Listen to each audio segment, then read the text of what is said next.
Bienvenidos a El de Sombrero. Relatos de terror. Si están aquí, es porque al igual que yo, han sentido esa extraña punzada en la espalda al caminar por un pasillo oscuro. Esta es una historia que no he contado nunca antes, y créanme cuando les digo que aún me cuesta dormir con las luces apagadas desde que todo ocurrió. Esto que estás por escuchar es real. Me sucedió en 2016 y hasta el día de hoy no he podido dejar de mirar por encima del hombro. Comencemos. Todo comenzó en abril del 2016. Recuerdo la fecha porque fue justo cuando mi madre cayó enferma y me vi obligado a regresar a la casa donde crecí. Una casa antigua de 2 plantas en la colonia Jardines de Santa Elena, en Aguascalientes. Llevaba ya casi 3 años viviendo solo en un departamento en el centro, lejos del ambiente tenso que siempre se respiró en casa de mis padres. Pero la enfermedad de mamá me hizo volver. Desde el primer día sentí que algo no estaba bien. Mi padre había fallecido años antes, pero su ausencia parecía haberse transformado en una presencia pesada. El ambiente en la casa era espeso, como si cada pared guardara una respiración contenida. Lo primero que noté fue el olor, una mezcla de humedad y algo que no supe identificar en ese momento, como metal oxidado o carne vieja. La habitación que me asignaron era la del fondo. Había pertenecido a mi hermano menor, quien murió cuando tenía 11 años, un accidente tonto. Se cayó de las escaleras, o al menos eso fue lo que dijeron en ese entonces. La primera noche, mientras intentaba acomodarme, escuché algo muy claro: pasos. Pasos pequeños, rápidos, que recorrían el pasillo afuera de mi habitación. Pensé que era mamá. Me levanté, abrí la puerta y no había nadie. Me acosté nuevamente y justo cuando estaba por quedarme dormido, escuché como alguien susurraba mi nombre. Un susurro seco, apenas audible. Carlos. Me quedé congelado. No era mi madre, eso lo sabía. A la mañana siguiente me desperté sintiendo un ardor extraño en el brazo izquierdo. Cuando me quité la camisa, noté 3 líneas rojas, como si alguien me hubiera arañado durante la noche. No me dolían, pero estaban ahí, rojizas, como recién hechas. Pensé que tal vez me lastimé dormido, pero la forma no era normal. No era como una raspadura de uña accidental. Eran líneas delgadas y perfectamente paralelas, como si algo las hubiera hecho con mucha precisión. No le di demasiada importancia. Me convencí de que debía estar sugestionado. Pasaron los días. Mamá estaba cada vez más débil. Dormía casi todo el día. Apenas hablaba. Yo me encargaba de su comida, de la limpieza, de todo. Las noches se volvían más pesadas. Cada día me costaba más trabajo conciliar el sueño. El mismo sonido de pasos volvía todas las noches, a la misma hora. 3:17 de la madrugada. Una noche decidí dejar mi celular grabando en la cómoda, apuntando hacia la puerta. Quería saber si esos pasos eran reales o si estaba volviéndome loco. Al día siguiente revisé la grabación. No había pasos. Pero hubo algo peor. A las 3:17 en punto, la cámara tembló. La imagen se volvió granulada por unos segundos, y luego, una sombra cruzó de izquierda a derecha, justo frente a la puerta. Una sombra pequeña, baja, como la de un niño. Pero lo más inquietante no fue eso. La cámara se quedó fija, y justo cuando parecía que no pasaría nada más, se escuchó claramente una voz infantil, muy cerca del micrófono, que decía: «No te vayas». Tiré el celular al suelo del susto. No volví a revisar esa grabación. Esa noche no dormí, y al amanecer descubrí algo que me heló la sangre. En la pared al lado de mi cama, que la noche anterior estaba completamente limpia, habían aparecido marcas, como si algo hubiera rasgado el yeso con uñas. Formaban una palabra: «Quédate». El polvo blanco del yeso aún estaba en el suelo, Lo toqué. Era reciente. Y yo juro que no escuché nada. A partir de ahí, supe que no estaba imaginando cosas. Algo, o alguien, quería que no me fuera, y estaba dispuesto a lo que fuera para lograrlo. Después de la aparición de las marcas, empecé a dormir con la luz encendida. Cada noche era peor que la anterior. Ya no solo escuchaba pasos, ahora también escuchaba un susurro constante que no decía palabras claras, solo un murmullo como si alguien hablara muy rápido desde dentro de las paredes. Una noche, mientras intentaba ignorar los ruidos, escuché un golpe sordo debajo de la cama, como si alguien hubiera dejado caer algo pesado. Me armé de valor, me levanté con una linterna y revisé. Nada. Solo el polvo acumulado. Pero cuando di un golpecito en el piso, noté algo raro. Una de las tablas de madera sonaba hueca. Me arrodillé y empecé a palpar el contorno. Estaba floja.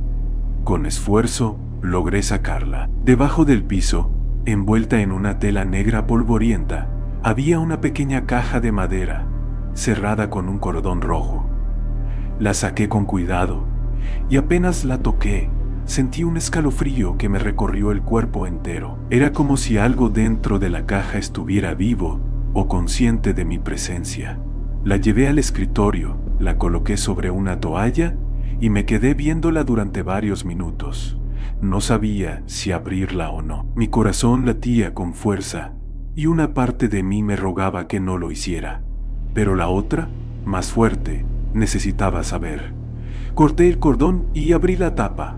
Adentro había una muñeca, una figura humana pequeña, hecha de trapo y alambre, con la cara completamente cubierta por una tela blanca.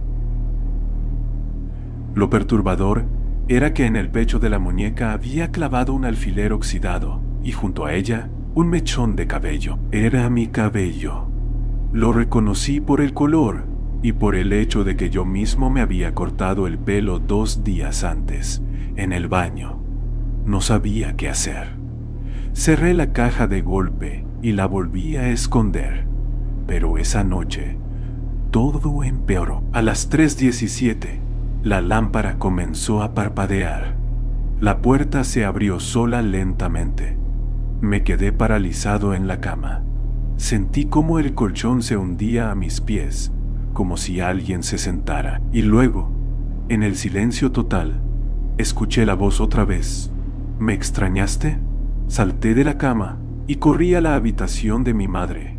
Ella dormía profundamente, como si nada pasara. Me encerré con ella esa noche, abrazado a su lado como cuando era niño.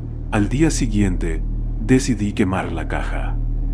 Pero no fue tan fácil. Esa mañana busqué en el patio trasero una lata de gasolina que recordaba haber visto meses antes. Afortunadamente seguía ahí, medio llena. Tomé la caja cuidadosamente, la metí en una bolsa negra y la llevé al patio, justo detrás de la vieja barda de piedra que separaba nuestra casa del lote baldío. Encendí un fósforo, lo lancé y no pasó nada. Pensé que quizá había hecho algo mal. Eché más gasolina, usé otro fósforo. Nada, ni una chispa. Fue como si la caja absorbiera el fuego, o como si el fuego se negara a tocarla. Probé con alcohol, papel debajo, incluso un encendedor directamente sobre la tela. Nada funcionó. La muñeca simplemente no ardía. En un momento de desesperación, tomé un palo y comencé a golpear la caja con fuerza, hasta romper la tapa. Pero cuando lo hice, un chillido agudo, como un lamento de niño, llenó el patio. No venía de la calle, no venía de la casa, venía de dentro de mí. Lo escuché con los oídos, pero lo sentí en el pecho.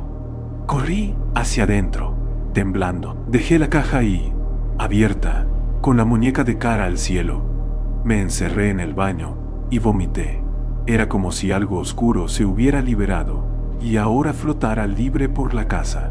Esa noche, mamá despertó gritando. Dijo que había soñado con mi hermano, pero no como era en vida, sino como un muñeco, con los ojos cosidos y una sonrisa negra dibujada con hilo. Me miraba desde una esquina, sin parpadear. Cuando fui a verla, tenía las uñas llenas de tierra. Había estado escarbando en la pared. ¿Dónde lo enterraste?, me preguntó, como poseída. No supe qué responderle. No entendía nada. El resto de la noche estuvo en silencio, inmóvil, sentada en su cama. A las 3:17 de esa madrugada, mi puerta se abrió sin hacer ruido.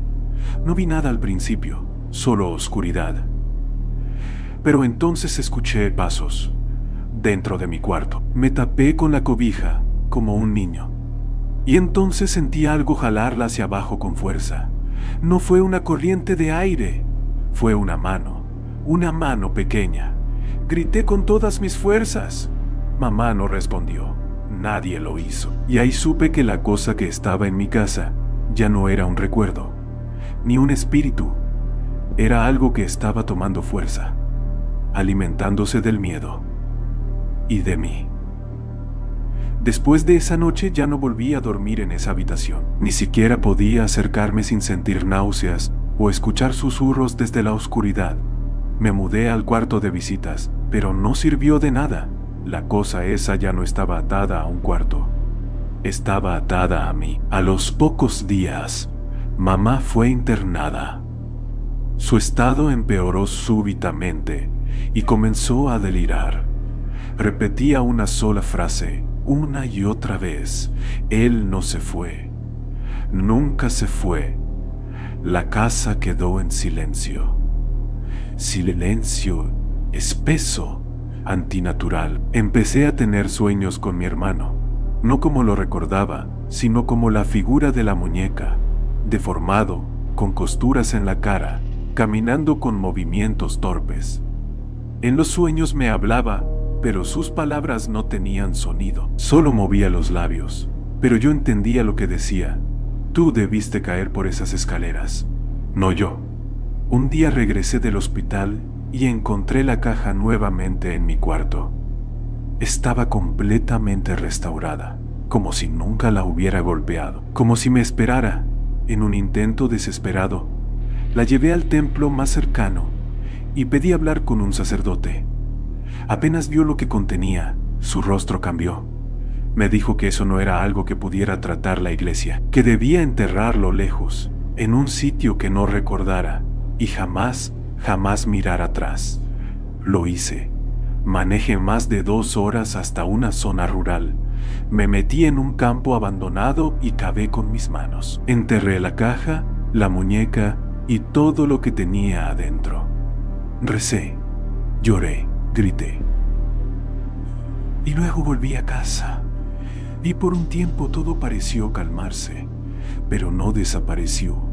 Desde entonces, cada año en abril, siempre encuentro algo en casa. Un mechón de cabello mío, una figura de trapo en el patio, una marca en la pared.